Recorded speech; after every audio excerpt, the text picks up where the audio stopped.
But first, more than 500 East Palestine area residents packed the high school auditorium tonight, expressing fear and frustration over growing health concerns following the February 3rd derailment of a Norfolk Southern train line. So far, state and federal safety leaders are reporting no imminent health risk, but residents say answers are not coming fast enough.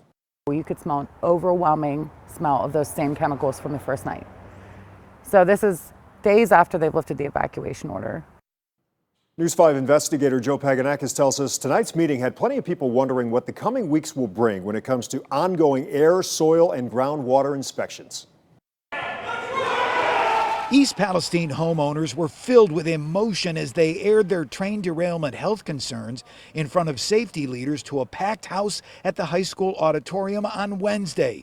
The media was kept at a distance from homeowners, so we had to talk to residents who had to wait up to 45 minutes to get inside the meeting, and they had a wide variety of questions and concerns. The contaminants on our objects, on our homes. Who can we trust, and where do we go from here? It's now been 12 days since the Norfolk Southern train derailment, which forced an evacuation within a 1-mile radius of the accident, sending hazardous smoke into the air, causing hazardous vinyl chloride and butyl acrylate to spill into the groundwater and water sources like Leslie Run Creek here. The Ohio EPA confirming the spill has thus far killed some 3,500 fish of 12 different varieties. I can't even put it into words. I was in tears over the headache that I had last night. Jessica Helpe and her family, who attended the informational meeting, live within the now lifted 1-mile evacuation zone. Jessica says the chemical smell has given she and her 13-year-old son headaches. She says air quality checks at her home came back safe, but she says more extensive testing is needed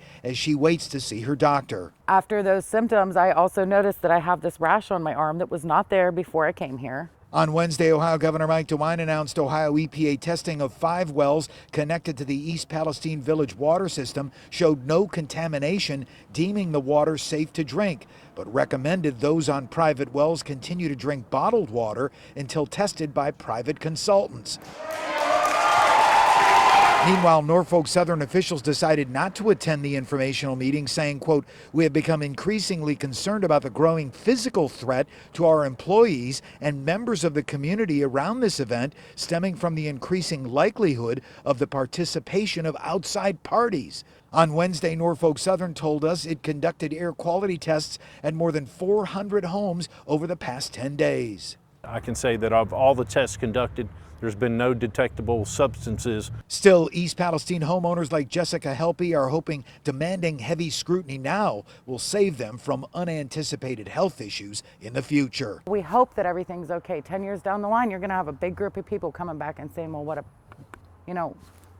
what's this about? And when it comes to in-home testing, Norfolk Southern says there are still about 100 homes that they were hoping to get to on Wednesday. Those homes that they could not test, they're hoping to recircle back with those owners, hoping to set those tests up before the end of the week.